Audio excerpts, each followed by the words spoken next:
बाजियां सीख सीख कर अकबर अपनी मासूमियत खो चुका था। उसने बैरम खां से जल्दी ही पीछा छुड़ा लिया और लग गया अपनी सल्तनत बढ़ाने में।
गोंड रियासत की महारानी दुर्गावती ने बाज बहादुर को शिकस्त दे दी, साथ ही जान भी बख्श दी। अब चारों ओर रानी दुर्गावती की बहादुरी के चर्चे। बीरबल, हम ये बर्दाश्त नहीं कर सकते। विजयनगर तो चलो दूर दक्षिण में, उसे बाद में देखेंगे, लेकिन मेवाड़ का प्रताप और वो गढ़ा की बेवा दुर्गावती। जहांपनाह, रतनपुर के राजा कल्याण शाही आपसे मिलना चाहते हैं। रतनपुर?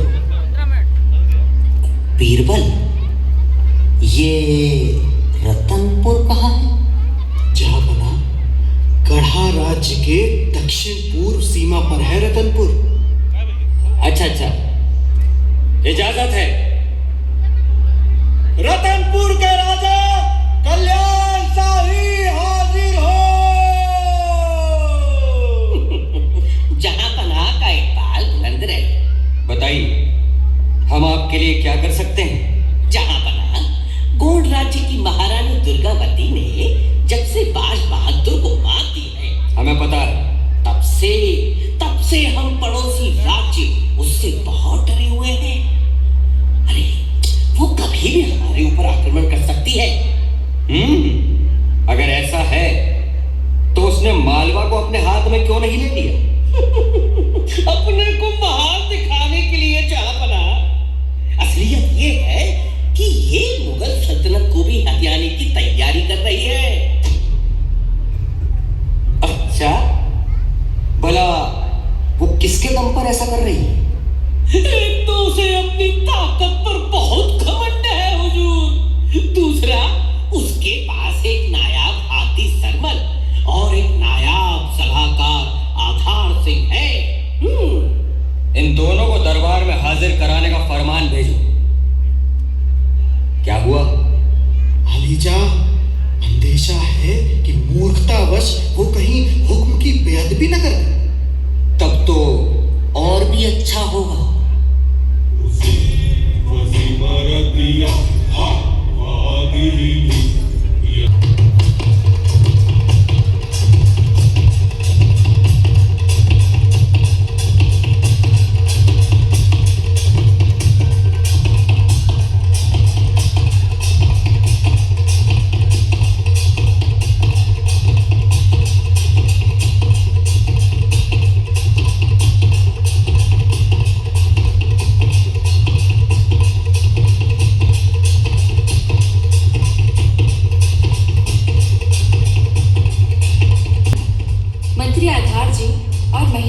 आपसे मिलना चाहते हैं, उन्हें अंदर ले आओ।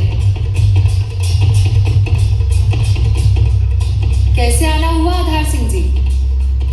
सब कुशल तो है? महारानी, वही हुआ जिसका अंदेशा था। दिल्ली सुल्तान अकबर ने मालवा को अपने अधीन ले लिया है और वहां की सूबेदारी भी कड़ा मानिकपुर के सूबेदार आसफ खां को दे दी है।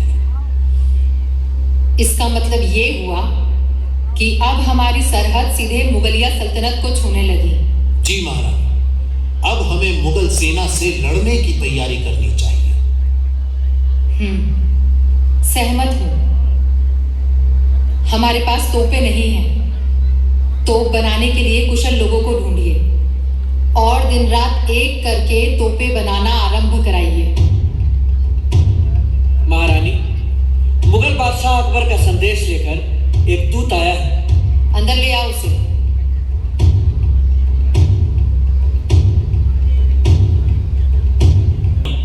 और अपने सलाहकार आधार सिंह को दिल्ली दरबार में भेजें। और ये तोहफा क्या है?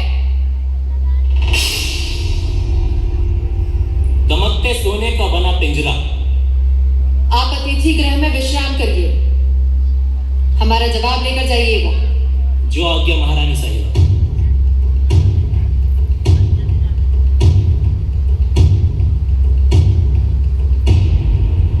जलालुद्दीन की ये जुर्रत कि उसने सरमन और आधार सिंह जी को मंगवा लिया। वो ऐसा ही करता है महारानी। तो क्या आप इन्हें भेजेंगी? प्रश्न ही नहीं उठता। और इस पिंजरे का क्या अर्थ हुआ मां? पुत्र, जलालुद्दीन ने इस पिंजरे को भेजकर हमें संदेश दिया है कि हम उसकी अधीनता स्वीकार कर लें। सही कहा महारानी। अधीनता? उस मुगलिया दूत को बुलाओ।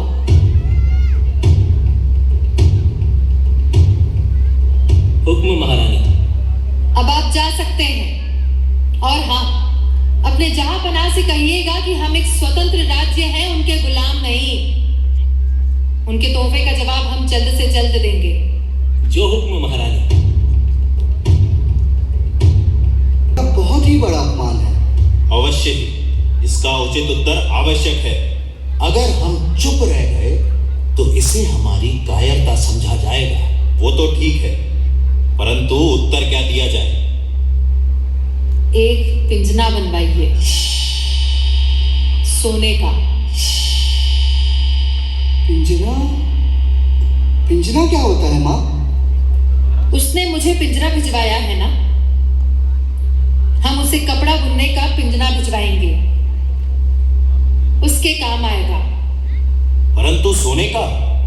हाँ, ठीक उतने ही वजन का। ना एक रत्ती ज्यादा, ना एक रत्ती कम। जलालुद्दीन को पता चलना चाहिए कि हम कोई भिखारी नहीं हैं। और इसे लेकर कौन जाएगा? मैं जाऊंगा, यदि महारानी उचित समझे। उचित है। आखिर उस मूर्ख को पिंजना भिजवाने का अर्थ भी तो बताना होगा। शीघ्र कार्रवाई की जाए।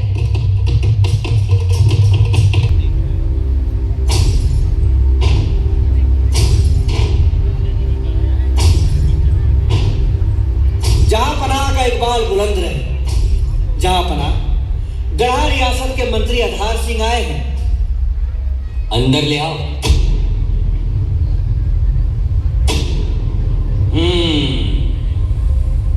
तो आप हैं आधार सिंह जी? जी हाँ जहांपनाह, छोटी रियासत का छोटा सा कारिंदा। भाई, बहुत नाम सुना है आपका। और वो आपका सरमन हाथी, ये क्या लाया? आपने हमारी महारानी जी को एक तोहफा भेजा था। उसी के जवाब में हमारी महारानी जी ने आपको ये तोहफा भेजा है। ओ, क्या है ये? सोने का पिंजना है हुजूर। पिंजना? बीरबल, ये पिंजना क्या होता है? इससे कपड़ा बुना जाता है आलीजान। अच्छा। लगता है काफी सोना हो गया है गढ़ा रियासत के पास। आपने ठीक कहा शहंशाह, गढ़ा रियासत में सोना है, परंतु करेले की तरह। बाहर से उबड़ खाबड़ और अंदर से कड़वा। दुर्गावती से जाकर कह दो, जंग के लिए तैयार रहे। महारानी दुर्गावती। महारानी, महारानी, महारानी की जय हो। पिंजरा कैसा लगा जलालुद्दीन को? अकबर ने कहा है कि महारानी युद्ध की तैयारी करें। आपने कहा नहीं, हम तैयारी करते नहीं, तैयार रहते हैं। महारानी, आसफ खां के पास तोपें तो हैं, 25,000 सैनिक भी हैं। ये सुनकर हमारे अधिकांश सैनिकों ने सेना से पलायन कर दिया है। अब हमारे पास मात्र 1,000 सैनिक हैं। युद्ध कैसे होगा? सैनिक 1,000 हो या केवल 100 हो, युद्ध तो होगा ही। याद रखना, मातृभूमि की रक्षा करना केवल राजा का ही नहीं, राज्य के प्रत्येक नागरिक का पहला कर्तव्य है। चाहे वो गौंड हो, ब्राह्मण हो, क्षत्रिय हो या यहाँ शरण लिए अफगान हो, संकट के समय सभी नागरिक सैनिक हैं, केवल सैनिक। यह संदेश घर घर भेज दिया जाए। कायरतापूर्ण विचार भी हमारे लिए घृणास्पद है। हम अपने प्राण त्याग कर भी अपनी जन्मभूमि की रक्षा करेंगे। क्षमा करिएगा महारानी, आवेग में आकर गलत निर्णय नहीं लेना चाहिए। बेहतर होगा कि हम युद्ध को टाल दें। बुद्धि बल से बड़े युद्ध को जीता जा सकता है।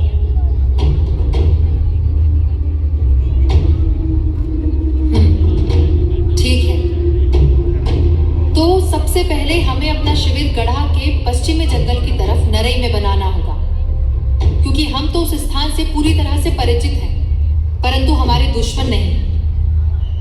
ऐसा करने से हमें सेना को बढ़ाने और संगठित करने का अवसर मिलेगा।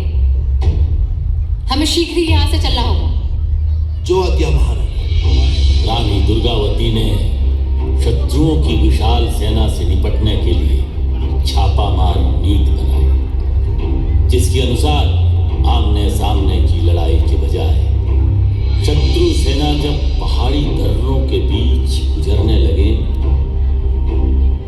तब उन पर दो तरफा तेज प्रहार करने की नीति बनाई गई।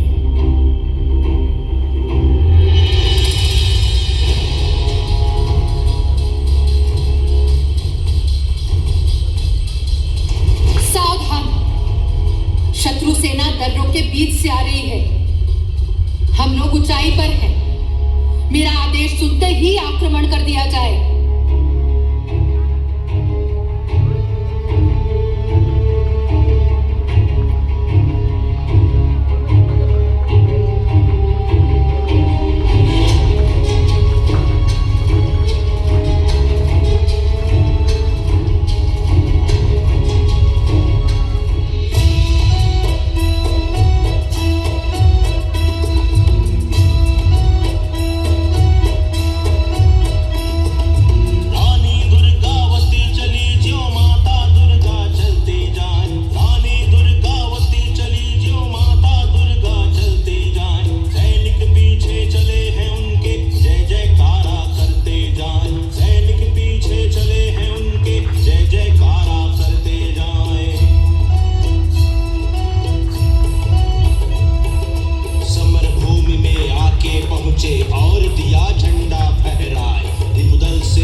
इसके बाद युद्ध करना शास्त्रों के विपरीत है। शास्त्रों का अनुसरण वहां उचित है ठाकुर जी, जहां दोनों पक्ष उन शास्त्रों को मानने वाले हो।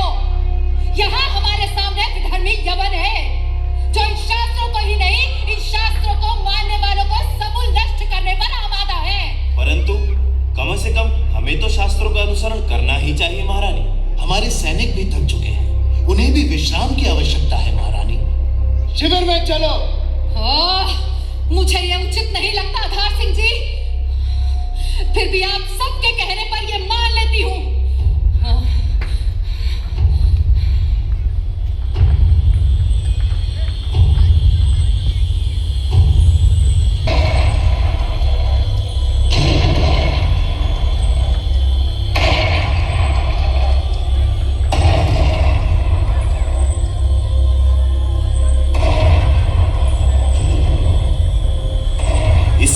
तो आसिफ खां के पास बहुत सारी तोपें हैं। कितनी बड़ी गलती हुई हमसे। हम रातों रात धावा बोलते तो उनमें से एक भी नहीं बच पाता। कोई बात नहीं ठाकुर जी, पुनः आक्रमण के लिए सेना तैयार की जाए।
बहुत ऊपर है, बहुत तोप के गोले नहीं पहुंच रहे हैं।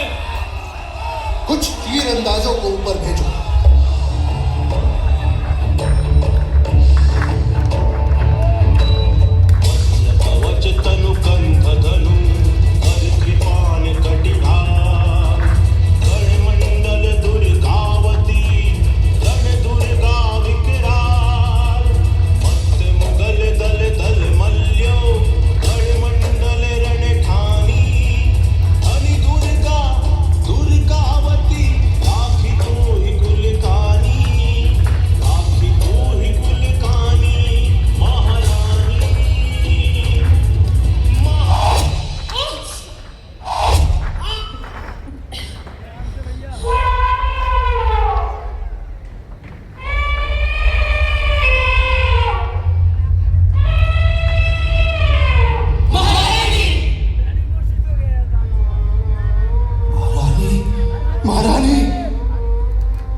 मैं अब और युद्ध नहीं कर सकती आधार सिंह जी।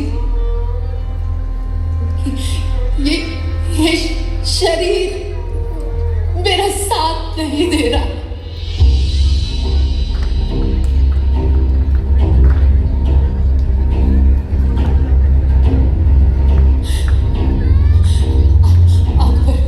अकबर की और सेना आ रही है। इसके पहले वो शत्रु मुझे बंदी बनाए। ये लीजिए मेरी कटार और मुझे मृत्यु के घाट उतार दीजिए। नहीं महारानी, हम ये पाप नहीं कर सकते। आप दुर्ग में चलिए, अपने पुत्र से मिल लीजिए। यही अपमान आपने मेरे लिए चुना है। रणभूमि छोड़कर मैं कहीं नहीं जाऊंगी।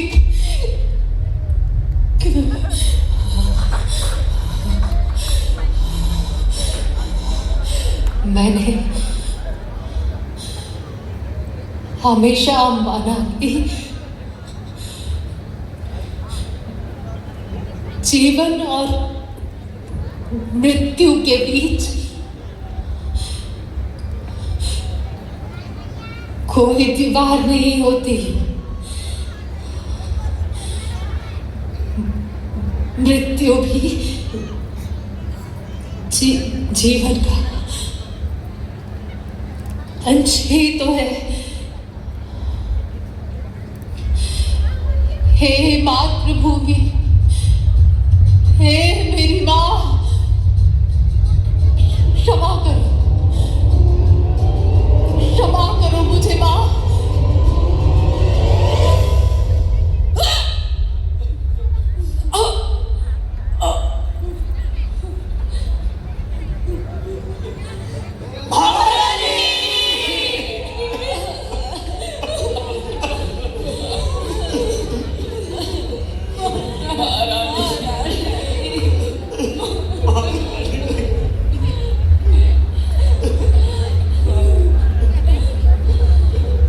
महारानी ने रणभूमि में आत्मोत्सर्ग किया।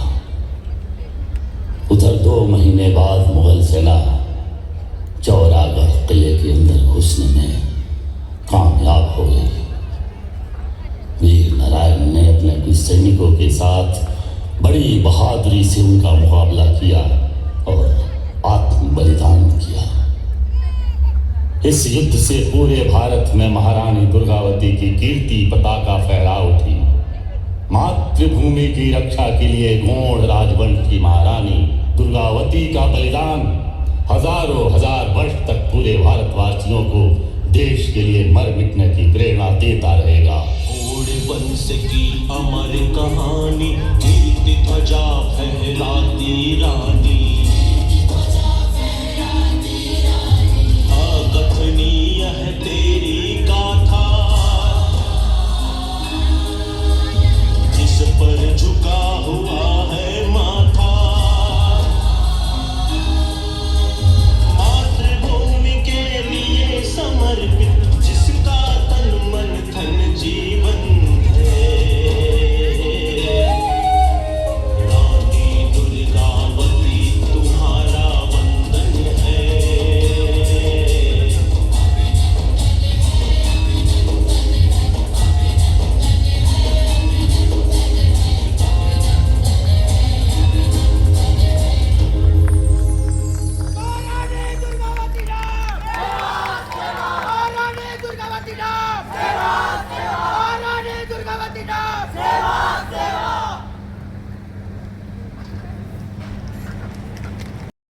कैसा लगा वीडियो? लाइक करो, फॉलो करो, शेयर कर दो भाई। अभी तक तो आपने वीडियो देखा पर शेयर भी नहीं किया, लाइक भी नहीं किया, कमेंट भी नहीं किया, सब्सक्राइब कर दो यार। Part 1, part 2, part 3 please subscribe तो करना पड़ेगा। वीडियो को ज़्यादा से ज़्यादा लोगों तक शेयर कर दो।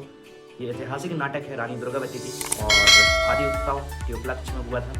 और आप लोगों को कैसा लगा भाई? कहाँ से पहले कमेंट ये कर देना, अपना नाम बता देना, शेयर कर देना। और मुझे तो काफ़ी बहुत बढ़िया लगा, अच्छा लगा। आप लोगों तक पहुँचाने की कोशिश की, पर आपसे एक हेल्प चाहिए, बस सब्सक्राइब करना, शेयर करना, कमेंट करना, ठीक है? बाकी